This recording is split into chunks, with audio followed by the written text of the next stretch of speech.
Hello, everybody. Thank you for tuning in.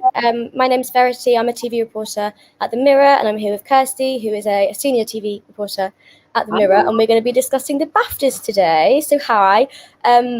Just so everybody knows, we might have the odd technical difficulties today, but we're going to deal with it very professionally and smoothly.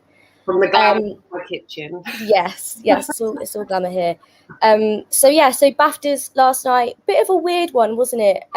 It was a socially distanced plus wearing masks unless you're on stage show. It was, I think for us doing showbiz, we're so used to the glitz and glamour and it just seemed a little bit flat. It did, and we couldn't see people laughing or their loser faces, which is obviously one of the best bits about it. And the host, Richard Owada, even made a joke, didn't he, about there being no atmosphere. So I did feel a bit sorry. I think he did a really good job of making it as entertaining as possible, but it was just each time you got those shots of the audience and you just see like two groups of people sat so far apart, and it's just their eyes, or not in Claudia Winkleman's when the nominees have to try and put on that brave face when they didn't win. I love seeing that. So the fact see nothing was just a bit odd. But I do think it was still a good night. We had some great red carpet arrivals and some great winners as well.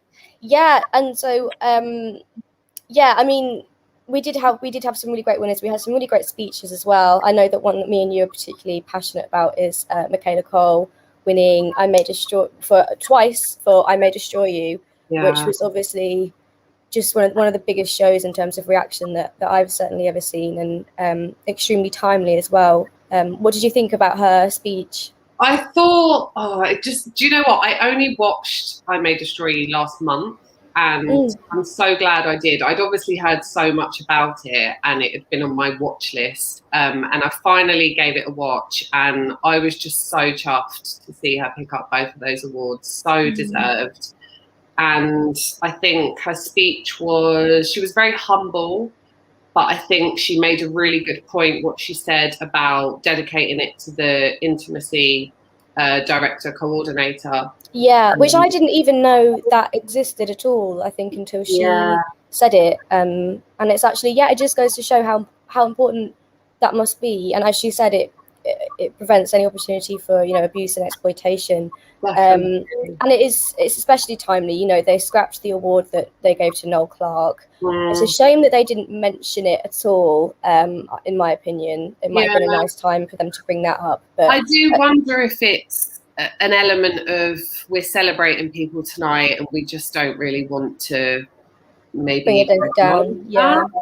But I think after all the stories that came out in regards to the Noel Clarke situation and a lot of other stories that have come out, regarding Me Too, I think she was making a very strong point, Michaela Cole. I think it was almost a nod to it, because there's so many young actors, actresses that will find themselves in a situation where they probably don't feel comfortable, but they feel that they have to film that scene or they have to get naked. And Michaela Cole, all those scenes I thought were done really, really well in I May Destroy You. And very powerful. It was definitely a nod to it, I think, her speech. Yeah, massively, But she just did it in quite a subtle way. And I just feel like she's so down to earth. I want her to be my best friend. She's incredible. I think, I'm so glad that she, two wins. What an incredibly articulate, intelligent woman she is. Really. And it also, and that's what you say about a lot of young actors, it felt a bit like it was a big night for young actors last night. It was a lot of newer shows and younger people. It was a very diverse group of winners, which is great, obviously, which is fantastic. And we also had the newer actors who didn't expect to win and were obviously incredibly nervous. We had Paul Mescal from Normal People. He was shaking and he didn't know what to say.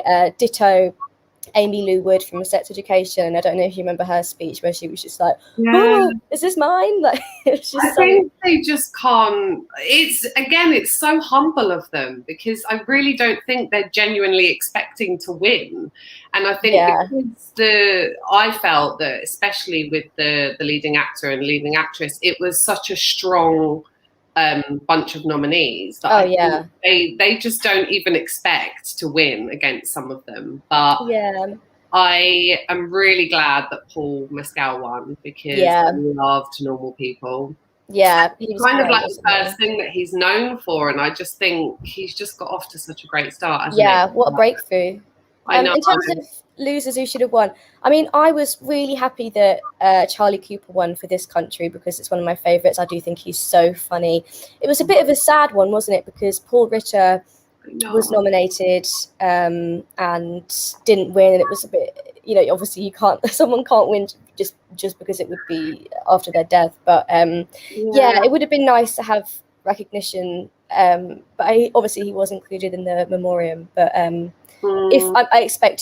I'm sure if Charlie Cooper was there, maybe he would have referenced Paul in his speech. But he was on holiday in Wales, which is probably the most curtain thing I think he could have possibly have done. I think it's really difficult if you're probably accepting it on behalf of someone, because you're not gonna you don't know say those sort of things. But I was sad that Paul Ritter didn't win, but you know, I think great for Charlie. Yeah, and like I said, there was just so many good shows. Like even The Crown, I'm kind of shocked that they didn't get one. To be honest. People were really surprised about that. Because it's such a massive show, and I think, you know, it's not no one's getting bored of that anytime soon, especially with what goes on with the royals in real life. We've got a lot of serious seasons left. There's a lot to go.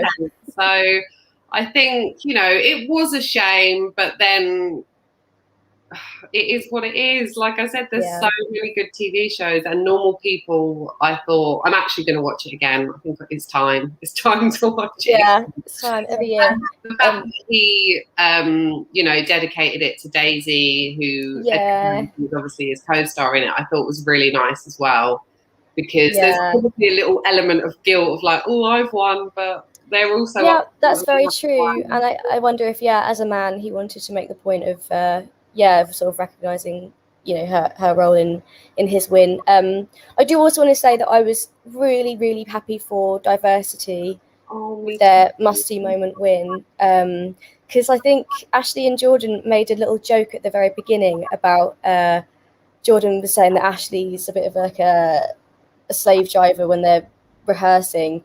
And he was like, "Stop complaining. We've had enough of that this year."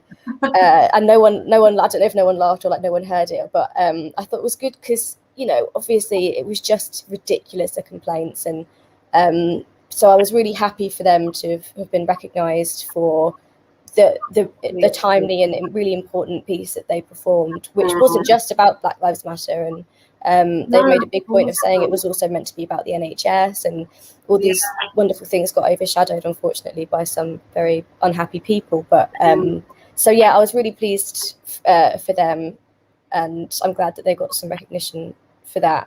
Me too. And you know, it was really important what he said in his speech about the fact that, you know, there is still a long way to go, but that's a sign of change, was them winning that award. And you know, his face when they were waiting for the winner to be announced, I think he literally had his hands like over his face, like he was just obviously wishing that it was going to be them. But again, I don't know if they expected to win.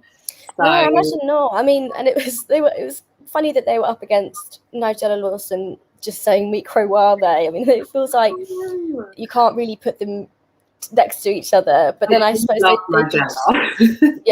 I mean, but then people were obsessed with Nigella. It's just not in the same category though, is it? You know, that Diversity dance will be a moment for years and years to come, won't it? Absolutely.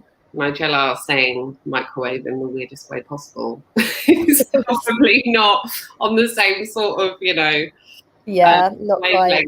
but you know, I was really happy for them, and again, just so humble when they accepted it, and you know, it was just a big sort of FU, I think, to all the people who felt the need to complain. And also, it was also a thank you to them, because they specifically said, you know, thank you to everyone that complained, and you showed why we needed to do this. Exactly. You spurred us on even more, and I'm so glad that they still come out and do what they do, and that it didn't make them want to quit. Because I imagine they must have wanted to quit at points, for sure. Yeah, they've also had so much support from, you know, ITV. They came out and did that statement, and you know, all the celebs, obviously Amanda Holden, Alicia Dixon, judges on the show. And I just think it's great. And I hope it doesn't, you know, deter them from doing anything like that in the future.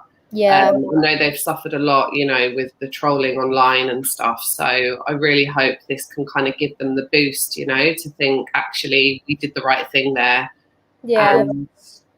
Hopefully it is a step in the direction of change. I really hope so. Absolutely. And in terms of, well, I was sort of making my list of snubs. We sort of said that it's a bit of a shame that The Crown didn't win anything. I was wondering why It's a Sin and Line of Duty didn't get nominated, but it turns out they missed the cutoff point for any awards, because there were two things that I absolutely loved, particularly It's a Sin. So hopefully next year, looking forward to next year, I would be very surprised if those shows don't win anything. Yeah, to be honest, I think that could probably be one that kind of sweeps the board, if you like, because obviously this year that kind of didn't happen. Obviously Michaela Cole got the two big ones, which again, we're just delighted about. But I think It's a Sin could really be one of those shows that ends up, you know, maybe getting like 5-6 awards. And knocking the rest of them out. But of course, Line of Duty is a massive, massive show. It was nice to see him in Dunbar there. I think I could definitely see him winning something. He's just fantastic, isn't he? We just love him. The gaffer. and the thing is, the excitement with Line of Duty, I just feel like it hasn't even died down yet. Like, people are still talking about it. Obviously, people want to know if there's going to be another series. And I think the next year, definitely, It's a Sin and Line of Duty, I think, will definitely be recognised next year. So get your bets in. Well, great. Well, thank you very much, Kirsty, for having a chat with me today. And thank you, everybody, for tuning in. And yeah, you can watch it back on the ITV Hub if you missed it last. iPlayer. BBC. If you missed it last night, it was a good show. It's definitely worth a watch, just for Michaela's speech. Yeah, if nothing else. Okay, great. Thank you so much, guys, and I'll see you again very soon. Thanks for tuning in. Bye. Bye.